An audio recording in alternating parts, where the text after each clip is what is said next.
हाँ बेटा, हम लोग जो क्लासेस में कवर कर लिए थे वो एविडेंसेस ऑफ इवोल्यूशन तक कवर हो चुका था लगभग। उसमें हम लोगों ने फॉसिल रिकॉर्ड, फॉसिल स्टडी देखा था, कार्बन डेटिंग, देन एम्ब्रियोलॉजिकल को भी थोड़ा डिस्कशन कर लिया था कि प्रिमिटिव टाइप का जो एम्ब्रियोनिक डेवलपमेंट है, जो इनिशियल डेवलपमेंट ऑफ एम्ब्रियो है वो सेम होता है कई रिलेटेड ऑर्गेनिज्म में, बट एडल्ट तक जाते जाते उनमें डेवलपमेंट में डिसिमिलरिटी दिखती है और वो आगे जाके अनदर अलग अलग फॉर्म में ऑर्गन्स को डेवलप करते हैं। इसलिए evolution theory related to embryological development इसको डिनाई कर दिया था बेयर ने, ठीक है, कार्ल अर्न्स्ट वॉन बेयर ने डिनाई कर दिया था। ये हम लोगों ने देखा हुआ था। तो एविडेंसेस पे ही स्टडी होगी, एविडेंस को हम स्टडी कर रहे थे, फिर हमने देख ये भी वही एम्ब्रियो से रिलेटेड है। तो हम अर्ली स्टेज में देख रहे हैं कि ये जैसे दिस में, ठीक है, ये अर्ली एम्ब्रियोनिक, ये सेम जैसे हैं, बट जब एडल्ट में वो डेवलप हो रहे हैं तो यहाँ काफ़ी डिफरेंसेस दिख रहे हैं उनमें, क्लियर। बट अब जो स्टडी आगे देखी गई that is related to morphological and anatomical features. तो हम यहाँ जो भी कवर हुआ था उस चीज़ों को अभी छोड़ दो, फिर से एक पूरा रिकॉल करा लेते हैं। अब हम जानते हैं कि what is the morphology, what is the anatomy. Morphology means external appearance. तो कितनी रिलेटेड जो इंडिविजुअल्स दिख रहे हैं या जो एनिमल्स दिख रहे हैं, जो थ्योरी ऑफ एवोल्यूशन है वो स्टडी किस पे डिपेंड करेगी कि वो कितना उनकी मॉर्फोलॉजिकली सिमिलरिटीज़ हैं या उनका एनाटॉमिकली इंटरनल स्ट्रक्चर जो है उसमें किस तरीके के सिमिलरिटीज़ या डिससिमिलरिटीज़ हैं, क्लियर। तो such similarities can be interpreted to understand whether common ancestor were shared or not. For example, whale, bat, cheetah and human all are mammals share similarities in the pattern of bones of forelimb. तो आपको यहाँ पे बेटा बहुत अच्छे से focus करना है जो एग्जाम्पल दिए हुए हैं एनसीईआरटी में, ठीक है, फॉर होमोलॉगस एंड एनालॉगस। उसके बाद जो भी हम फिगर ऐड किए हैं उस पर आपको फोकस करना।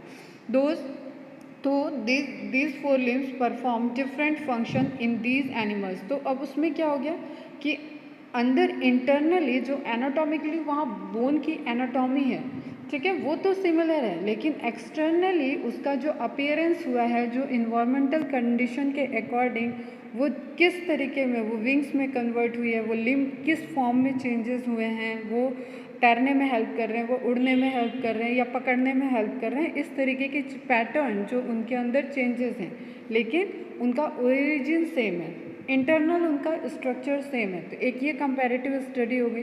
This four limbs perform different functions in these animals, और हमेशा डिफरेंट फंक्शन डिफरेंट एडॉप्टेबिलिटी की वजह से आएगा। They have similar anatomical structure. All of them have humerus, radius, ulna, carpus, metacarpus and phalanges in their forelimbs. ये सारे structure आपको skeleton system से रिवाइज कर लेना। Hence, in these animals, the same structure developed along different direction due to adaptation to different need. ठीक है, उनको क्या कंडीशन ट्रैकल करना पड़ा, किस कंडीशन में वो स्पीसीज इवॉल्व हो रही है, किस कैरेक्टर, किस एनवायरमेंटल चैलेंज से कौन सा कैरेक्टर उनके अंदर डेवलप हो रहा है, उसके अकॉर्डिंग उनका मॉर्फोलॉजी चेंज हो रहा है, but internally anatomical structure same है, क्लियर, ठीक है। तो hence in these animals the same structure develop along different direction. जैसे सपोज ये एक स्पीसीज़ है ए, इससे अब मल्टीपल डायरेक्शन में स्पीसीज़ को डेवलप होना है और अलग अलग कंडीशन मिली। Just suppose first aquatic condition मिली, ठीक है, इसको विंग्स यूज़ करना है, इसको स्विम करना है, इसको उड़ना है, इसको कुछ डालियों पे कूदना है, ठीक है, अलग अलग पेड़ों पे रहना है। तो अलग अलग डायरेक्शन में एज पर रिक्वायरमेंट, ठीक है, उसके फोर लिम्ब में डेवलपमेंट होता गया। तो ये कैसा है, रेडिएशन निकल रही है, ठीक है, एक कॉमन पॉइंट से डिफरेंट ओरिजिन में डिफरेंट डायरेक्शन में स्पीसीज का ओरिजिन हो रहा है, क्लियर। तो इस तरीके के ओरिजिन को या इस तरीके के डायरेक्शन ऑफ डेवलपमेंट को, डायरेक्शन ऑफ इवोल्यूशन को क्या कहते हैं, होमोलॉगस एंड डाइवर्जेंट इवोल्यूशन। तो एक बहुत प्यारा सा कॉमन क्वेश्चन है, divergent evolution is related to study the ancestry, ancestral analysis, ancestral study करने के लिए divergent evolution means homologous characteristics को स्टडी करते हैं। एंड होमोलॉगस कैरेक्टरिस्टिक आपको हिंट देखते हैं कि एक ओरिजिन के एक पर्टिकुलर स्पीसीज का ओरिजिन और एंसेस्टर किस तरफ होगा, ठीक है, ancestry analysis. Clear? This is the divergent and evolution and this structure are homologous. Homology indicate common ancestry. Clear बेटा? तो ये बहुत इंपॉर्टेंट पॉइंट है, इसको नोट डाउन कर लेना। Homology indicate common ancestry. Other examples are vertebrates, heart और brain. ठीक है, ये भी होमोलॉगस के एग्जाम्पल हैं। नाउ ठीक, आपके एनसीईआरटी में ही ये इमेज दिया हुआ है। ठीक है, ये क्या है? बोगेनवेलिया। कहाँ पे पड़ा हुआ है बताओ? Homologous organ in plant. Bougainvillea and cucurbita ये किस तरीके के हो जाएंगे? They are homologous. ओरिजिन देखो, सबका एक्सिस से ओरिजिन हो रहा है। थॉर्न बना या टेंड्रिल बना है, लेकिन उसका ओरिजिन कहाँ है? एक्सियल प्लांट से। प्लांट में स्टेम के जहाँ से नोड जैसा पोर्शन है और वहाँ से ब्रांचेस ओरिजिन हो रही है, उसी में वहाँ पे ही डेवलप हुआ है, मतलब ओरिजिन इनका सेम है। ठीक है, थॉर्न को देखें हम या टेंड्रिल को देखें तो इनकी ओरिजिन सेम है, लेकिन इनका फंक्शन कैसे है? ये प्रोटेक्शन कर रहा है, ये क्रिपरी करता है, क्रिपरी प्लांट्स को क्रिपर करने में, होल्ड करने में हेल्प करेगा। क्लियर? तो कुकुरबिटा, बोगेनवेलिया बहुत इंपॉर्टेंट है बेटा, ये इमेज भी, ये नेम भी, तो इसको भी नोट डाउन करके रखोगे। Bougainvillea and cucurbita, thorn of bougainvillea and tendril of cucurbita are example of homologous organs in plant. Clear? फिर ये तो फोरुलिम का ही देख रहे हैं हम लोग, जो अभी डिस्कस किया थ्योरी में। क्लियर? सब में वही स्ट्रक्चर है, रेडियस, अल्ना, ठीक है, कार्पल, मेटाकार्पल, सारी चीज़ें, लेकिन उनका अरेंजमेंट अलग है। ठीक है, वो हैं सेम लेकिन अरेंजमेंट अलग है, जस्ट बिकॉज ऑफ उनके फंक्शन की वजह से। बैट का है तो वो फ्लाई करने में हेल्प कर रहा है, वेल का है तो वो उसको स्विम करने में हेल्प करेगा, चीता का है तो वो उसको रन करने में हेल्प करेगा, मैन का है तो वो उसको कुछ होल्ड करने के लिए हेल्प करेगा। Clear? Just because of adaptation. Clear? इस फिगर में आपको डिफरेंट कलर से कॉमन बोन को रिप्रेजेंट किया गया है। ठीक है, पर्पल है तो ह्यूमरस, चारों 1 2 3 4 5 इमेजेस में पर्पल सारी ह्यूमरस है, radius, ulna, then metacarpal, then phalanges. तो आप इसको देखो कि है वो एक ही, ह्यूमरस सब में कॉमन है, रेडियस सब में कॉमन है, अल्ना सब में कॉमन है, मेटाकार्पस कॉमन है, लेकिन उनकी साइज़, उनके पैरामीटर, उनका स्ट्रक्चर, वो सारी चीज़ें चेंज हुई है just because of adaptation. Clear? तो these are example of homologous. Divergent evolution, divergent, ठीक है, इन ऑर्गन्स, इन स्ट्रक्चर में क्या कनेक्शन है? They are same in origin but different in function. Clear? ध्यान रखना, सेम इन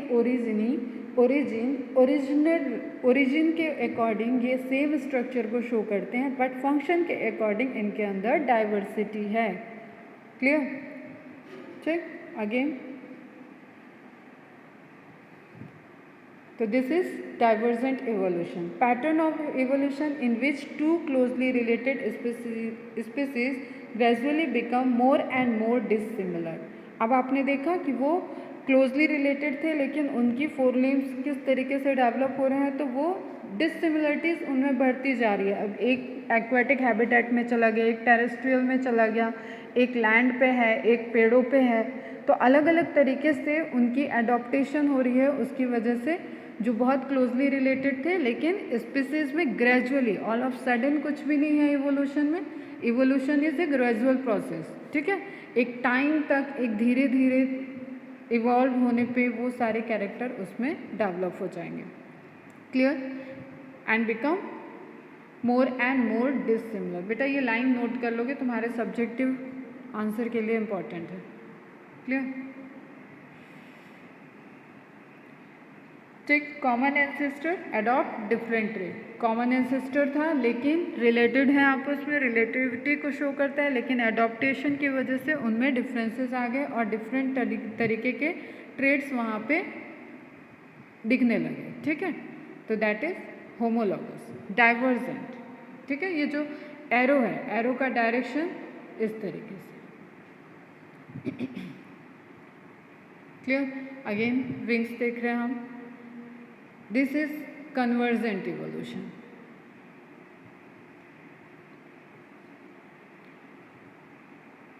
ठीक है, एग्जाम्पल ऑफ एनालॉगस स्ट्रक्चर। आप एनालॉगस क्या हुए, कन्वर्जेंट इवोल्यूशन में क्या हो जाएगा, जो आपके ओरिजिन पॉइंट ऑफ व्यू से तो डिफरेंट हो लेकिन फंक्शन के पॉइंट ऑफ व्यू से सेम हो। जैसे हम विंग को देख रहे हैं यहाँ पे, तो विंग में क्या है, इंसेक्ट के पास भी विंग है, एक डेवलप्ड बर्ड के पास भी विंग है, एक मैमल बर्ड के पास भी विंग है, मैमल्स में बैट को जैसे यहाँ पे दिया गया है तो उसके पास भी विंग्स हैं।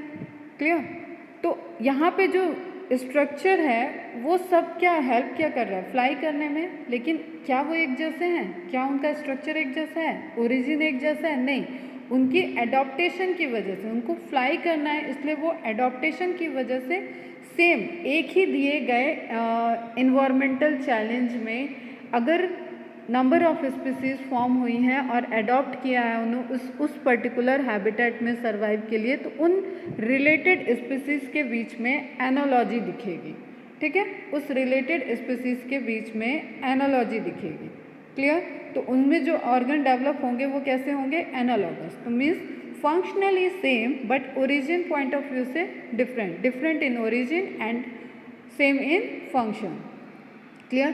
तो this is represented by convergent evolution. Example यहाँ पे दिया हुआ है विंग्स का।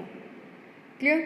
यहाँ पे भी देख रहे हैं shark, penguin, dolphin, fish, bird, mammal है, सब में अब जो स्ट्रक्चर है ये यहाँ पे फिन, विंग, फ्लिपर, ठीक है, अलग अलग फंक्शन के अकॉर्डिंग डेवलप हो गए। तो ये फंक्शन के अकॉर्डिंग, देखो यहाँ पे फंक्शन के अकॉर्डिंग कैसा है, स्ट्रक्चर सेम है, ठीक है, फंक्शन के अकॉर्डिंग एडॉप्टेबिलिटी। अब ये सभी कहाँ वाटर में रहते हैं, सभी एक्वेटिक हैं, तो उसका जो विंग है वो भी तैरने में हेल्प कर रहा है, जो डॉल्फिन में है फ्लिपर वो भी तैरने में हेल्प कर रहा है, जो शार्क मछली का फिन है वो भी तैरने में हेल्प कर रहा है, तो सभी स्विमिंग में हेल्प कर रहे हैं। तो वो जो इन तीनों को इन्वायरमेंट मिल गया एक्वेटिक, उस एक्वेटिक इन्वायरमेंट की वजह से जो इनके स्ट्रक्चर थे वो सेम फंक्शन कर रहे हैं। क्लियर है?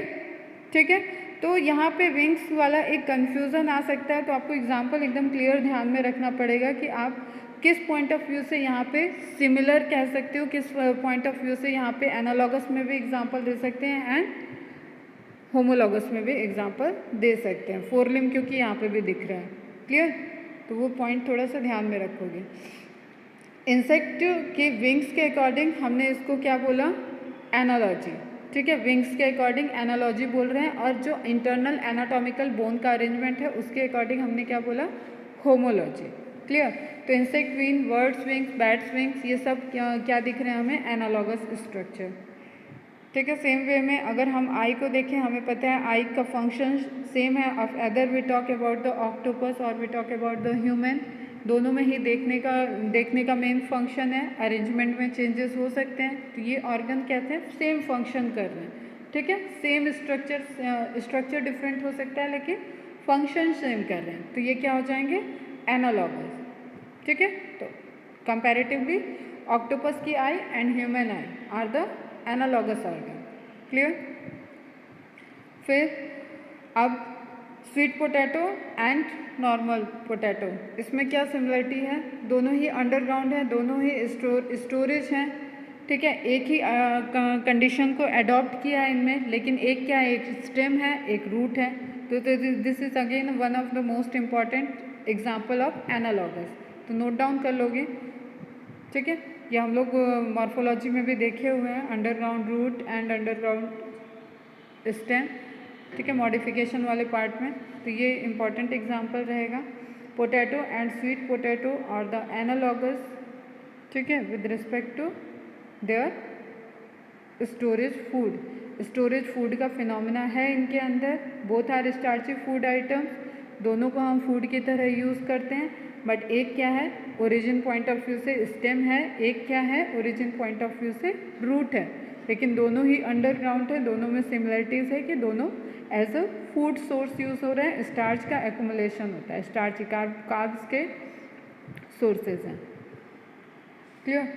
नाउ ये टेबल इंपॉर्टेंट रहेगी, इसको नोट डाउन कर लेना। Convergent evolution and divergent evolution क्या हो गया इनका एकदम कंक्लूडिंग पॉइंट, मतलब समरी पॉइंट है। डिफरेंट एंसेस्टर होंगे किसमें, कन्वर्जेंट में।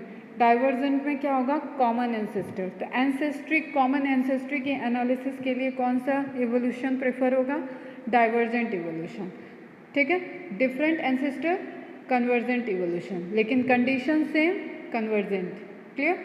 Converge to produce analogous structure. अब वही चीज़ है कि आपको इन्वायरमेंटल जो चैलेंजेस आए हैं उसके अकॉर्डिंग आप क्या वहाँ पे क्या डेवलप हो जाएंगे, एनालॉगस स्ट्रक्चर, जो एक जैसी कंडीशन में सर्वाइवल में हेल्प करेंगे, लेकिन जो स्पीसीज होंगे वो क्लोजली रिलेटेड नहीं होंगे। Clear. Diverse to produce homologous structure. अब यहाँ पे क्या है, होमोलॉगस स्ट्रक्चर के लिए डिफरेंट फंक्शन करने के लिए होमोलॉगस स्ट्रक्चर डाइवर्सिफाइड होंगे।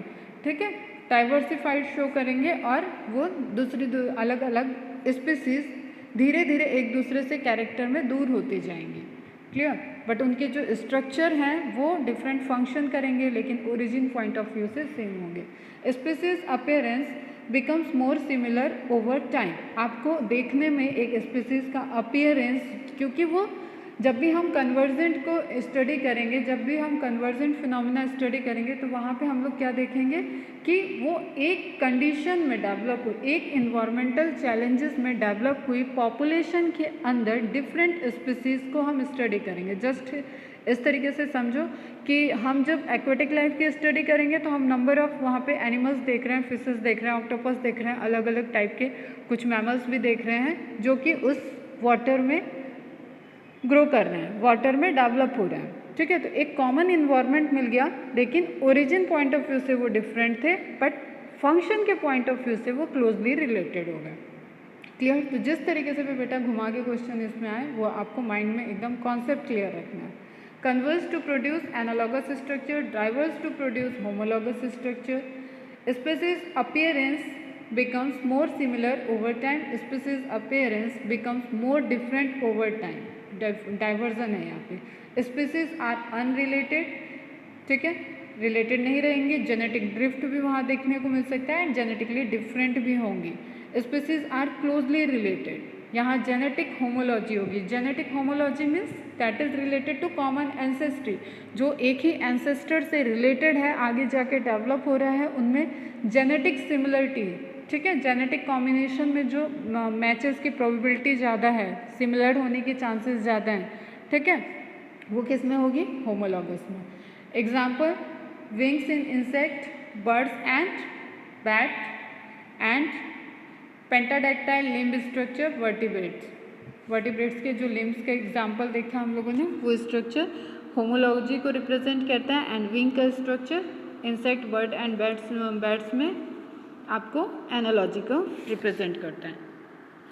Now similar because homologous analogous, similar because of common ancestor, unrelated organism, same in function organ. देखो यहाँ पे ये बात बेटा बहुत बार बार पढ़ो और ध्यान में ही रखो।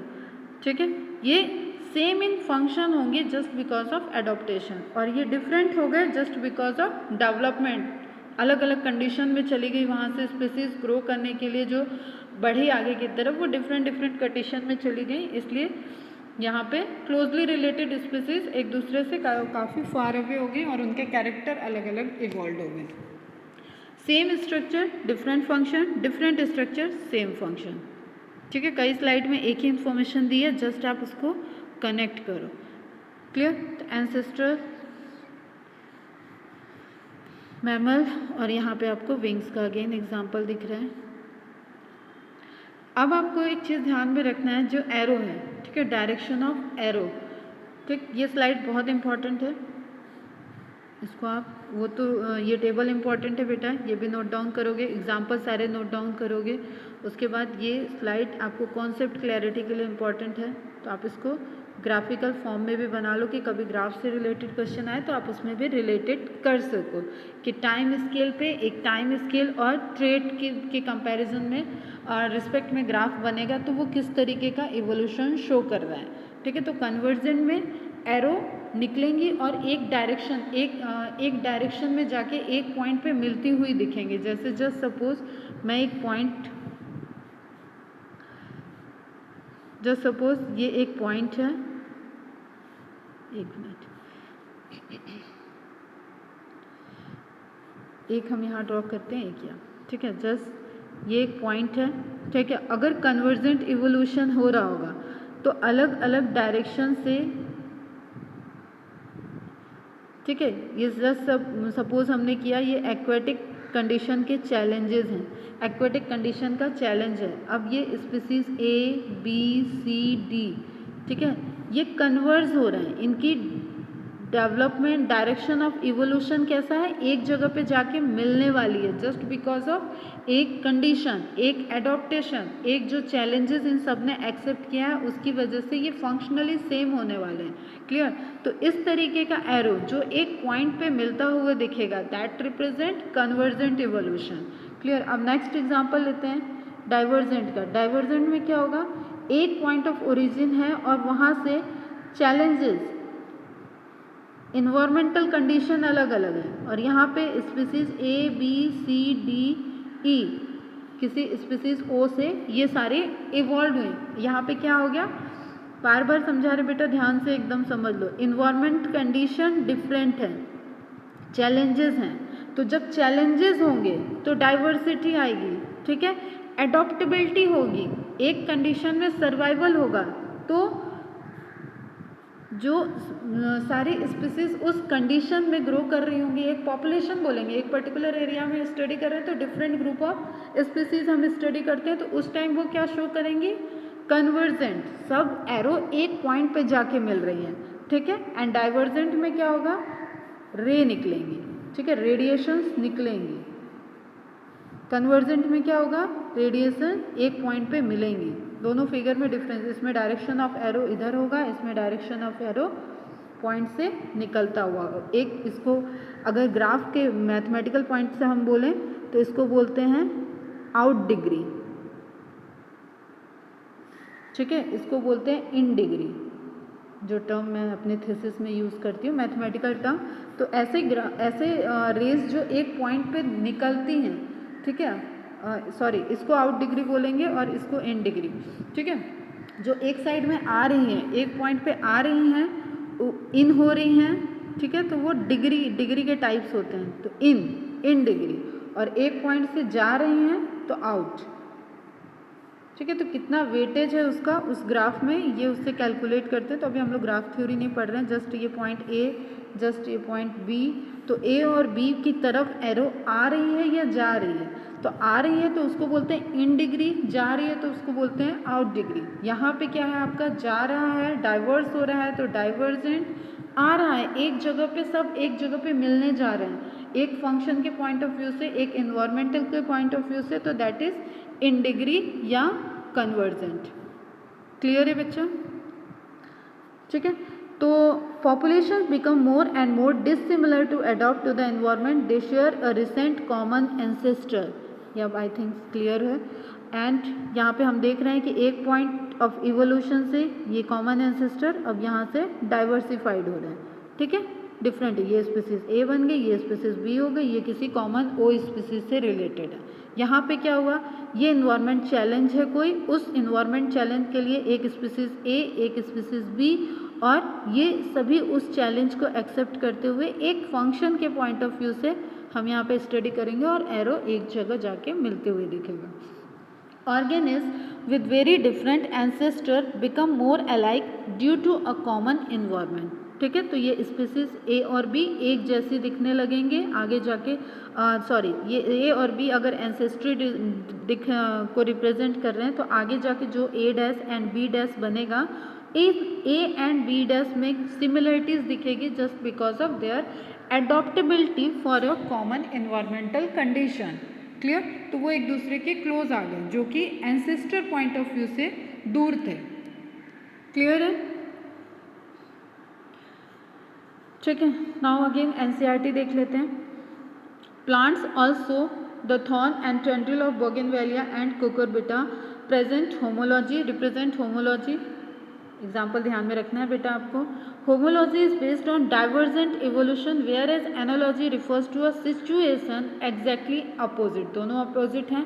एक बहुत प्यारी सी चीज़ बताएं, अगर एक ही टाइम में, अभी ये आगे आएगा, एक ही टाइम में दो डाइवर्जेंट इवोल्यूशन कर रहे हैं, दो स्पीसीज डाइवर्जेंट इवोल्यूशन शो कर रहे हैं, ठीक है, इसको हम डिटेल में बताएंगे जब हम लोग बायोलॉजिकल इवोल्यूशन पढ़ेंगे तब। तो जस्ट ये इस स्पीसीज से ओरिजिनेट होने वाला ए है, ए डैश दे दिया मैंने उसको, और ये ओ स्पीसीज हो गया, ये ओ डैश स्पीसीज हो गया, ये यहाँ पे ए डबल डैश को प्रोड्यूस कर रहे हैं। ठीक, ध्यान से सुनना। अब ये ए डैश और ए डबल डैश अगर इनकी कंडीशन सेम है, ठीक है, तो पैरेलली अगर इवोल्यूशन में दो डाइवर्जेंट इवोल्यूशन एक साथ हो रहे हैं, ध्यान से सुनो, दो डाइवर्जेंट इवोल्यूशन, देखो डाइवर्जेंट कन्वर्जेंट दोनों एक दूसरे के अपोजिट हैं, लेकिन दो स्पीसीज, दो एंसेस्ट्री एक साथ में एक टाइम स्केल पे अगर डाइवर्जेंट इवोल्यूशन को शो कर रहे हैं, तो यहाँ पे जो ए डैश और ए डबल डैश, इनको एक ही इन्वायरमेंटल कंडीशन मिली ग्रो करने के लिए, तो ये आपस में क्या शो करेंगे, कन्वर्जेंट इवोल्यूशन। ये इवोल्यूशन का बहुत प्यारा सा फंडा है कि हमेशा डाइवर्जेंट इवोल्यूशन, दो डाइवर्जेंट, अगर multiple divergent evolution at a time चल रहा होगा तो उन डाइवर्जेंट इवोल्यूशन के स्पीसीज आपस में कन्वर्जेंट इवोल्यूशन को रिप्रेजेंट करती हैं। क्लियर? नहीं समझ में आया तो इसको भी रहने दो, एग्जाम्पल के साथ आगे हम लोग समझेंगे। तो cucurbita and bougainvillea both are example of homologous. Homology is based on the divergent evolution, whereas analogy refers to a situation exactly opposite. Wings to butterfly and birds look alike. They function same. They are not anatomically similar structure, though they perform similar function. Functionally same है, but origin point of view से structurally different है। तो short में लिखो, एक में structurally same, functionally different, तो क्या हो जाएगा ये homologous. Structurally different, functionally same, तो क्या हो जाएगा ये एनालॉगस। क्लियर? तो छोटे छोटे की पॉइंट लिख लो ताकि एकदम कॉन्सेप्ट क्लियर है।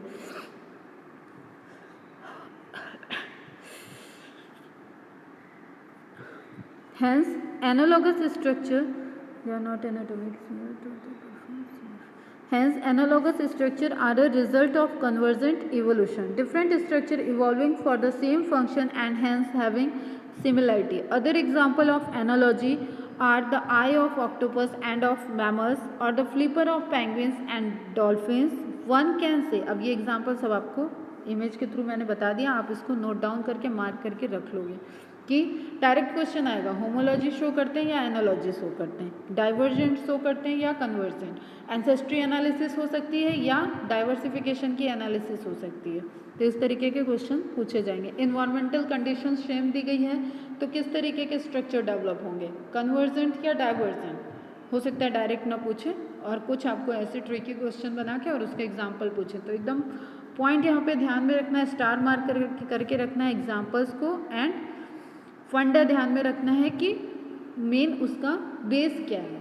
क्लियर? तो penguins and dolphins, one can say that it is the similar habitat that has resulted in selection of similar adaptive features in different groups of organisms but toward the same function. Sweet potato root modification and potato is the example of stem modification, is another example of analogy. Clear है बेटा? ये सारी चीज़ों को 4 बार 5 बार 10 बार पढ़ लो, लेकिन यहाँ से क्वेश्चन आना ही आना है। तो आपको ये एकदम एग्जाम्पल और कैरेक्टर वाइज, आपको कॉन्सेप्ट वाइज ये पूरा होमोलॉगस एनालॉगस क्लियर होना चाहिए। In the same line of argument, similarities in proteins and genes performing a given function among diverse organisms gives clues to common ancestry. These biochemical similarities point to the same shared ancestry as structural similarities among diverse organisms. मैंने तुम लोग को बताया था कि जब bioinformatics में हमें अननोन सीक्वेंस को आइडेंटिफाई करना होता है तो हम डेटा में उसको इंसर्ट कर देते हैं उस सीक्वेंस को, और एक टूल होता है ब्लास्ट। ठीक है। ब्लास्ट टूल से हम लोग एनालाइज करते हैं कि कितने सीक्वेंस, कितने percentage of similarity I.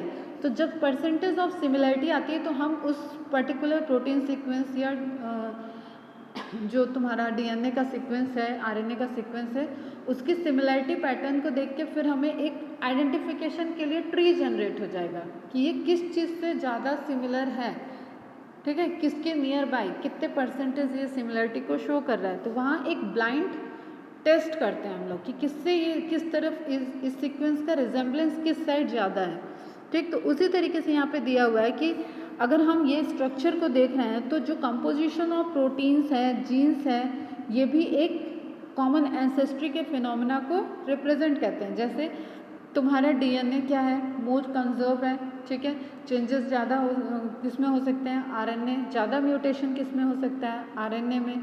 Genetic material RNA DNA में जब सेलेक्ट हुआ कि डीएनए इज जेनेटिक मटेरियल, वहाँ पे भी ये कैरेक्टर देखे गए थे, ठीक है। अब तुम बेसिक सेल ऑर्गेनल्स पे देखो जाओ तो यूकैरियोटिक सेल ऑर्गेनल्स सब सेम है, सबके अंदर प्लांट्स में क्लोरोप्लास्ट है, ठीक है, माइटोकॉन्ड्रिया है। एनिमल्स में देखें तो गोल्जी है, एंडोप्लाज्मिक रेटिकुलम है, माइटोकॉन्ड्रिया है, क्लोरोप्लास्ट नहीं है, ठीक है, सेंट्रियोल्स हैं। तो ये कैसे फीचर्स हैं जिसमें हमने देखा था प्रोकैरियोटिक, यूकैरियोटिक, प्लांट हो, एनिमल हो, लेकिन नंबर ऑफ फीचर वहाँ पे क्या है, सिमिलैरिटीज़। तो ये जो चेंजेस इनके अंदर नहीं आए हैं, ये हमें ये इंडिकेट करते हैं कि कहीं ना कहीं जितनी भी हम डाइवर्सिटी को स्टडी कर रहे हैं, either with the respect of divergent और कन्वर्जेंट, बट स्टिल हर चीज़ कहीं ना कहीं एक ही ओरिजिन से जुड़ी हुई है। बहुत लाखों साल पीछे जाए, बिलियंस ईयर एगो जाएँ तो वहाँ पे वो कॉमन एंसेस्ट्री को शो करती हैं, ठीक है। तो इसी पॉइंट ऑफ व्यू से एक एनालिसिस है कि this biochemical similarities point to the same shared ancestry as structural similarities among diverse organism.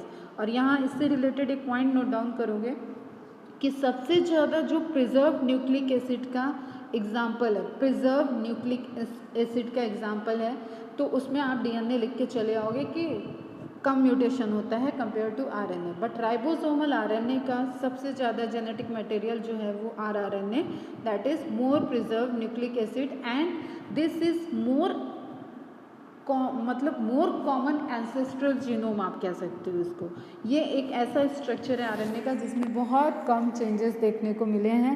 70S RNA देख लो आप, 70S राइबोसोम देख लो या 80S राइबोसोम देख लो, तो इसके अंदर जो आरआरएनए का कंपोजिशन है, जो डिफरेंट टाइप के आरआरएनएज होते हैं, वो पूरा एक कॉमन चला आ रहा है, उसमें बहुत ज़्यादा चेंजेस नहीं है। तो मोस्ट प्रिजर्व्ड, ठीक है, most preserve nucleic acid is ribosomal RNA, ठीक है, and this represent the ancestral genome and this related एक जो थ्योरी है कि हम सब कहीं ना कहीं एक ही ओरिजिन से हैं, एक ही जगह से रिलेटेड हैं, उसको भी ये प्रूव करता है।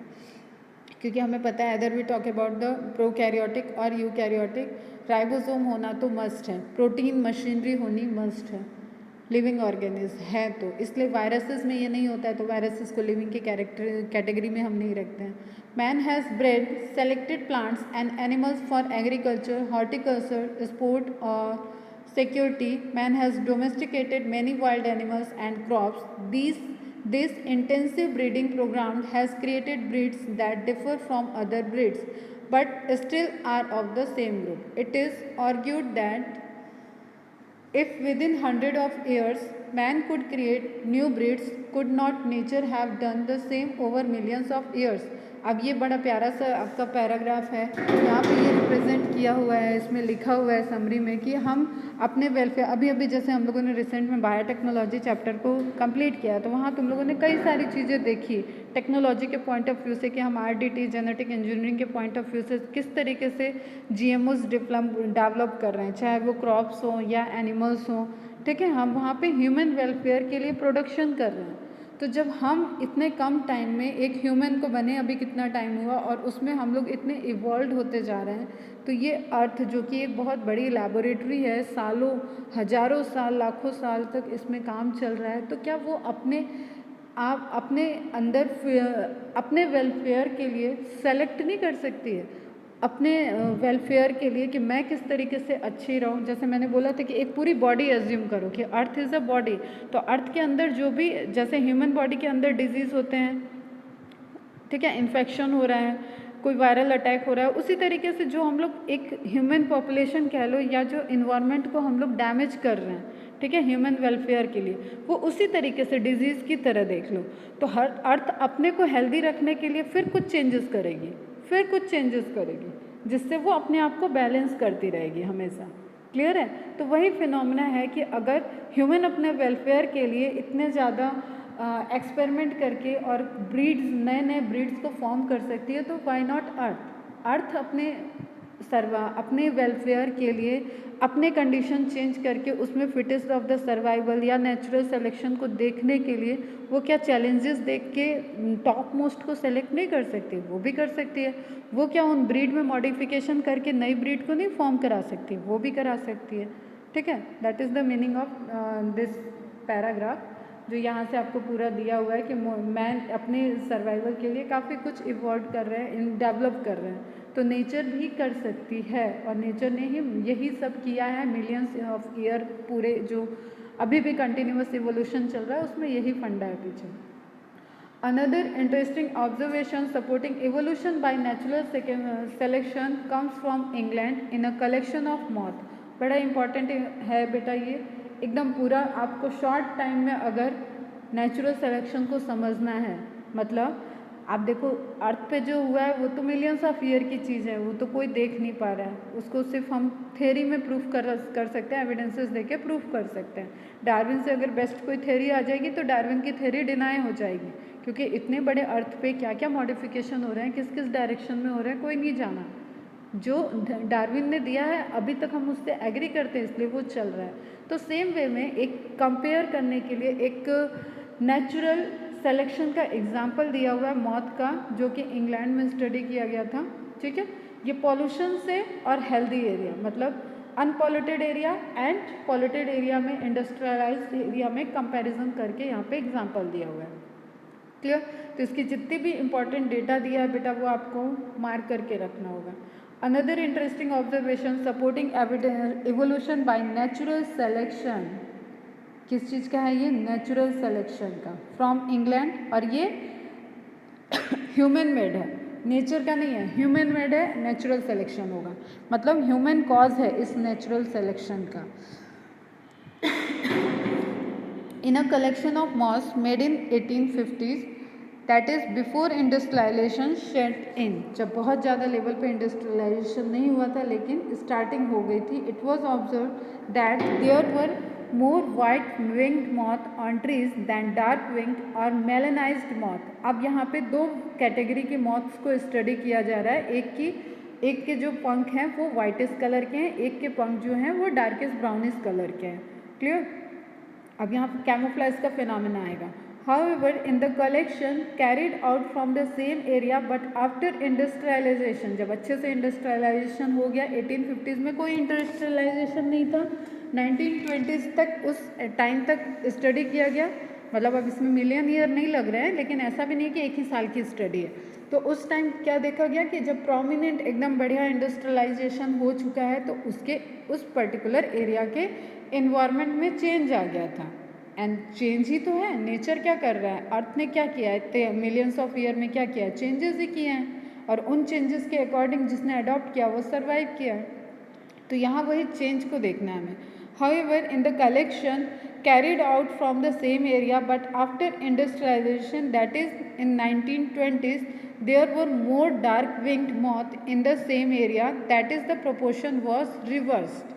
तो उस एरिया में डार्क विंग का प्रोपोर्शन क्या हो गया, dark wing and white wing का प्रोपोर्शन क्या हो गया, रिवर्स हो गया। अब आप इसको इस तरीके से समझो कि जब पॉपुलेशन हो गई, ठीक है, सॉरी पॉपुलेशन नहीं, पॉल्यूशन हो गया, इंडस्ट्रियलाइजेशन हुआ, तो उस पर क्या हुआ है, ट्रीज ट्रंक जो है उस पर ब्राउनिश सा डिपोजिशन हो गया, ब्लैकिश सा डिपोजिशन हो गया।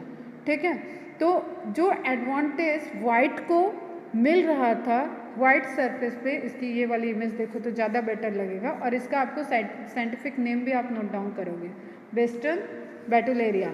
ठीक है, पेपर्ड मॉथ। अब आप यहाँ पे इस इमेज को ध्यान से देखो, साइंटिफिक नेम नोट डाउन कर लोगे बेटा, ठीक है, इंपॉर्टेंट है ये। तो अब यहाँ पे समझो क्या चीज़ हो रहा है। इंडस्ट्रियलाइजेशन की वजह से ये जो ट्री ट्रंक है इस पर आपको दिख रहा है एक ब्लैकेस्ट डिपॉजिट हो गया, ठीक है। और ये बिफोर इंडस्ट्रियलाइजेशन वो सरफेस कैसा था, थोड़ा सा वाइटिश था, लाइट कलर का था। तो जब वाइट कलर का वाइटिश था, लाइट कलर का था, तो वो किसको फेवर कर रहा था, जो वाइट विंग मॉथ थे उनको फेवर कर रहा था। जिस तरीके से हमें ये सेपरेट करने में प्रॉब्लम हो रहा है, उसी तरीके से अगर इनके जो भी शिकारी थे वो इनको देख नहीं पाएंगे, तो किसको वो क्लियरली देख पाएगा, ब्लैक वाले को देख पाएगा। तो सबसे ज़्यादा हंटिंग किसकी होगी, ब्लैक वाले की। सेफ कौन रह जा रहा था, वाइट वाला। But just because of industrialization condition reverse हो गई। अब ब्लैक वाला आप डिस्टिंग्विश नहीं कर पा रहे हो और वाइट वाला ईजिली कैच हो जाएगा, ठीक है, टारगेट हो जाएगा। तो अब वाइट वाले की हंटिंग बढ़ गई, ठीक है, इसको कैच करना इजी हो गया। तो पॉपुलेशन में कौन ज़्यादा सर्वाइव करेगा, अब ब्लैक वाले करेगा। यहाँ पे कौन ज़्यादा सर्वाइव कर रहा था, वाइट वाला कर रहा था। तो just because of pigmentation of trunk, इस पेड़ पे जो पिगमेंटेशन हुआ उस एरिया में जहाँ पे इंडस्ट्रियलाइजेशन हुआ, उसकी वजह से जो कैमोफ्लेज की प्रॉपर्टी होती है और जिसका फ़ायदा जिसका बेनिफिट ये वाइट मॉथ ले रहा था, उसका बेनिफिट किसको मिलने लगा, ब्लैक मॉथ को। तो एक आपने देखा कि ये बहुत छोटे से शॉर्ट पीरियड में अप्रॉक्सीमेटली 70 ईयर्स के पीरियड में आपको ये एक ऐसा नेचुरल सिलेक्शन का प्रोसेस एग्जाम्पल दिखा कि पॉल्यूटेड एरिया में ब्लैक जो मेलानाइज्ड मॉथ है उसकी सर्वाइवल रेट हाई हो गया, या उसका पॉपुलेशन में फ्रीक्वेंसी ज़्यादा है in compare to white moth. Clear है। तो डार्क और लाइट कलर के जो दो मॉथ हैं इनको दोनों में सेपरेशन के लिए एडॉप्टेबिलिटी आया। एडॉप्टेबिलिटी इनने नहीं किया, ठीक है, वो किसने, नेचुरल सिलेक्शन का है, ये नेचुरल सिलेक्शन का एग्जाम्पल है। तो जो इनके कैचर हैं, ठीक है, जो इनको हंट कर रहे थे, जैसे जस्ट सपोज बर्ड वगैरह, तो वो किसको ज़्यादा कैच करेंगे, जब वाइट जो सरफेस कंट्रास्टिंग होगा, ठीक है, वाइट पे ब्लैक को, ब्लैक पे वाइट को। तो जो आपका इंडस्ट्रियल एरिया है वहाँ पे ब्लैकिश हो गया है, ब्राउनिश हो गया है, तो ब्लैक इंसेक्ट मॉथ जो है उसको फेवरेबल हो गया, उसके लिए फेवर हो गया। क्लियर। अब उसकी पॉपुलेशन ग्रोथ होगी। अब आप यहाँ पे एक देख सकते हो बड़ा प्यारा सा ग्राफ। ओरिजिनल पॉपुलेशन में जो कर्व था वो किसका है, वाइट मॉथ का है। And population after natural selection में जो कर्व हायर आ रहा है वो किसका आ गया, ब्लैक का या डार्क का। Clear. Just because of natural selection इसका शिकार ज़्यादा होने लगा, तो इनकी पॉपुलेशन कम होने लगी, ये बच जा रहा है जस्ट बिकॉज ऑफ पिगमेंटेशन, ठीक है। तो अब ये इमेज देखो, ये भी बड़ा अच्छा सा इमेज है, आपको दिख रहा है, ठीक है। इस बर्ड ने इसको कैच किया, यहाँ पे किसको कैच करेगी, ये इसमें सरफेस से मैच कर जा रहा है, ये दिख रहा है प्रोमिनेंटली, तो इसको अटैक करेगी। यहाँ पे ये प्रोमिनेंटली दिख रहा है तो इसको अटैक करेगी। तो एग्रीकल्चर एरिया में स्टिल अभी यही कंडीशन थी, लेकिन इंडस्ट्रियल एरिया में एक नेचुरल सिलेक्शन का फिनोमेना देखने को मिला। क्लियर है, ठीक है। तो this is just an example, और इससे रिलेटेड डेटा आप नोट डाउन करोगे। Industrial melanism is the term used to describe the adaptation of a population in response to pollution. One example of rapid industrial melanese occurred in population of peppered moth in the area of Manchester, England from 1845 to 1890 to 1920। जो भी data आपके NCERT में दिया है उसको भी आप note down करके रखोगे, ठीक है। कोई एक्सपेरिमेंट ऐसे ना जो टाइम स्केल पे चलता है वो रुकता नहीं है, कोई ना कोई आता जाता है, करता रहता है, उस पर्टिकुलर लेबोरेटरी में वो फंक्शंस चलते रहते हैं, उसकी एनालिसिस चलती है। तो आपके NCERT में जो दिया हुआ है वो भी करेक्ट है। 1920s तक भी इंडस्ट्रियलाइजेशन की वजह से जो नेचुरल सिलेक्शन का उसमें दिया, that is also correct. The peppered moth is Fairlie common in England. It can be found in two forms, the dark form and the light form, and this is the one of the very interesting phenomena of natural selection, ठीक है। तो agriculture area में still यही दिख रहा है, लेकिन industrial area में उनका नेचुरली चेंज हो गया सिलेक्शन, अब वो ब्लैक को या डार्केस्ट मॉथ को वेटेज मिल गया। The explanation put forth for this observation was that predator will spot a moth ठीक है। Prey predator phenomena, predators spot a moth against a contrasting background. अब आपका एजर्शन रीजन जैसा क्वेश्चन कोई आएगा तो उसमें आपको ये फिनोमेना पूछ सकता है। क्या उसका मोटो क्या था? During post industrialization period the tree trunk became dark due to industrial smoke and soots. Under this condition the white wing moth did not survive due to predators. Predators अब किसको target कर लेंगे? White को। Dark winged और melanized moth survive. Before industrialization setting thick growth of almost white coloured lichen covered the trees. Lichen का भी growth हो रखा है। लाइकेन तुम्हें पता है कि इन्वायरमेंटल को सेंस करने में इम्पॉर्टेंट रोल प्ले करता है, पॉल्यूशन स्टडी को, और वो भी मेनली किसको? सल्फर डाइऑक्साइड को रीड करने। ये भी एक एमसीक्यू है तो ध्यान में रखना, ठीक है। Lichen used as a pollution indicator specially in case of sulphur dioxide. तो लाइकेन कवर्ड ट्री थे तो वहाँ पे in that background the white wing moth survived but the dark coloured moth were picked out by predators. तो पहले किसको favour कर रहा था बैकग्राउंड? वाइट मॉथ को। बाद में किसको फेवर करने लगा? ब्लैक मॉथ को। Do you know that lichens can be used as industrial pollution indicator? Yes you know. और अभी मैंने बताया वो इंडिकेटर जो मेनली है वो सल्फर डाइऑक्साइड के लिए। तो नोट डाउन कर लेना। They will not grow in areas that are polluted. तो ये पॉल्यूटेड एरिया में लाइकेंस ग्रो नहीं करते हैं। Hence moths that were able to camouflage themselves, that is hide in the background, survived. This understanding is supported by the fact that in areas where industrialization did not occur, that is example in rural area, the count of melanic moths was low. ठीक है।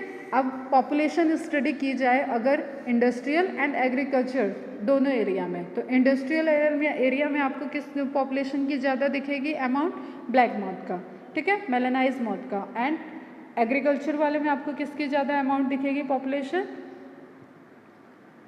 White moth की, ठीक है। They showed that in a mixed population those that can better adopt survive and increase in population size. तो population की size just dependent on the survival, adaptation survival उस पर ही डिपेंड करेगा। Remember that no variant is completely wiped out. इस case में क्योंकि ये एक नेचुरल फिनोमिना हम ह्यूमन के पॉइंट ऑफ व्यू से देख रहे थे, एंथ्रोपोजेनिक एक्शन, देखो ये लिखा है वर्ड, एंथ्रोपोजेनिक एक्शन की वजह से देख रहे थे। तो दोनों ही केस में पॉपुलेशन अभी ऐसे इतने कम शॉर्ट पीरियड में ऐसा नहीं हुआ है कि ख़त्म हो गई है। जस्ट पॉपुलेशन एक जगह हाई है, एक जगह ब्लैक हाई है, पॉपुलेशन में फ्रीक्वेंसी ब्लैक मॉथ की हाई है, मेलानाइज मॉथ की हाई है, एंड सेकेंड में वाइट या लाइट मॉथ की हाई है। This is just because of natural selection. अगर ये इन्वायरमेंट में बाय अर्थ होता, ठीक है, अर्थ अगर इवोल्यूशन करेगी तो कोई ऐसा चैलेंज दे सकती है कि जिसमें ब्लैक मॉथ पूरा या तो ख़त्म हो जाता है या वाइट मॉथ पूरा ख़त्म हो जाता है, या दोनों ही सर्वाइव कर रहे हैं और दोनों में कुछ कैरेक्टर इवॉल्व हो चुके हैं for the survival. Clear? But हम जब नेचुरल सेलेक्शन की बात करेंगे तो सेलेक्शन इस फिनोमेना कि दो में एक को सेलेक्ट कर लिया और एक को रिजेक्ट कर दिया। जैसे आप नीट का पेपर दोगे तो जो क्वालिफाई करेगा वो सेलेक्ट हो जाएगा। प्रिपरेशन बहुत सारे कर रहे हैं लेकिन जो क्वालिफाई कर जाएगा, जो एग्ज़ाम क्लियर करेगा वो सेलेक्ट हो जाएगा, वही चीज़ है, ठीक है। Similarly, excess use of herbicide pesticides has only resulted in the selection of resistant varieties in a much lesser time scale. This is also true for microbes against which are employed antibiotics or drugs against eukaryotic organism cells.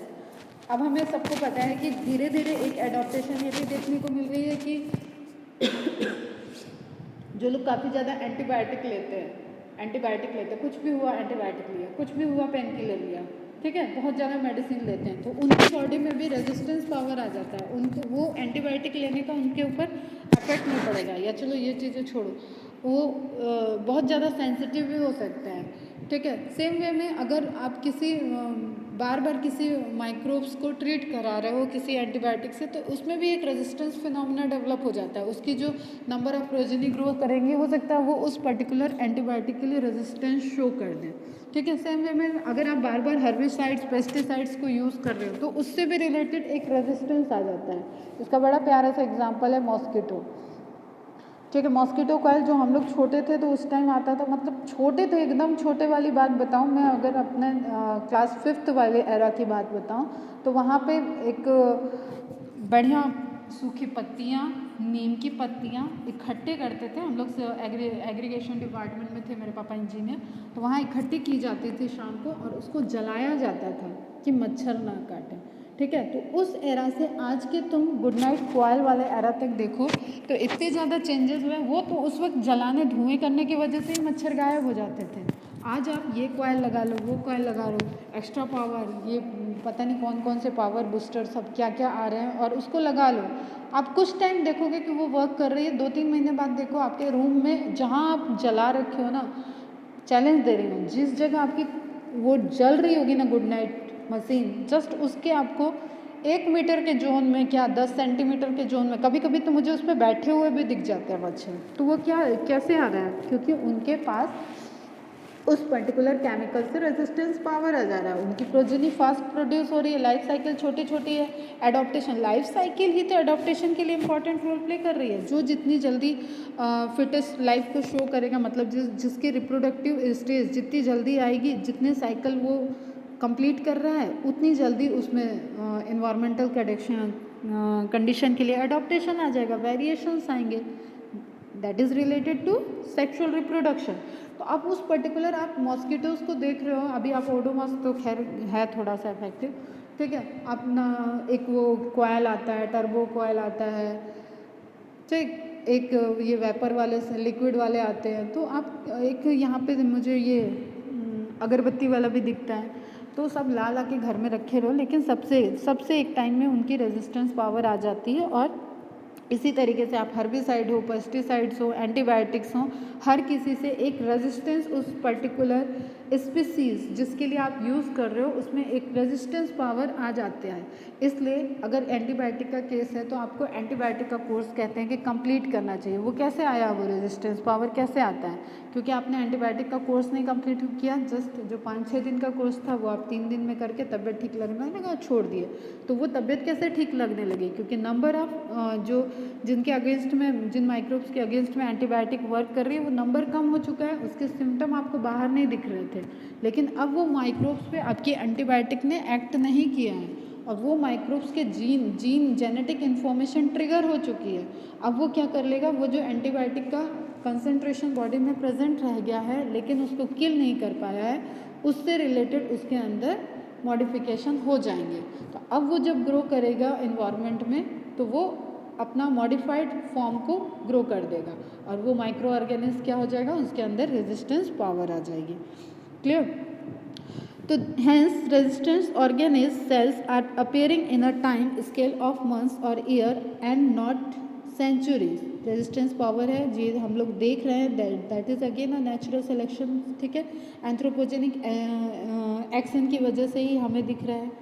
These are examples of evolution by anthropogenic action, human activity की वजह से ये सारे changes आ रहे हैं। This also tells us that evolution is not a direct process in the sense of determinism. It is a stochastic process based on chance event in nature and chance mutation in the organism. Stochastic process मतलब एक random process है। क्या होगा evolution किसी को नहीं पता है, कोई नहीं जानता है कि अभी ह्यूमन के आगे कैसे क्या चीज़ बनने वाला है। जैसे जुरासिक एज जो था उसमें तो डायनासोर बहुत हावी थे, तो कभी उस एरा में अगर हम टाइम मशीन से तुम्हें पीछे भेज दें तो तुम्हें कभी लगेगा कि ये ख़त्म भी होंगे, इनको कोई मार भी सकता है, ये यहाँ पे नहीं रहेंगे, ऐसा भी टाइम आएगा। लेकिन आया ऐसा टाइम कि ना वो एक डायनासोर भी नहीं है, हर्बीवोर हो, कार्निवोर हो, कोई भी किसी भी टाइप की वैरायटी नहीं बची उनकी। तो this is a stochastic process, एक रैंडम प्रोसेस है जिसमें आपका सिलेक्शन हो रहा है। सर्वाइवल ऑफ फिटेस्ट के लिए बार बार चैलेंजेस आएंगे, ठीक है, स्पीसीज इवॉल्व होंगी, वेरिएशंस आएंगे just because of reproduction and mutation in genetic material. Clear है?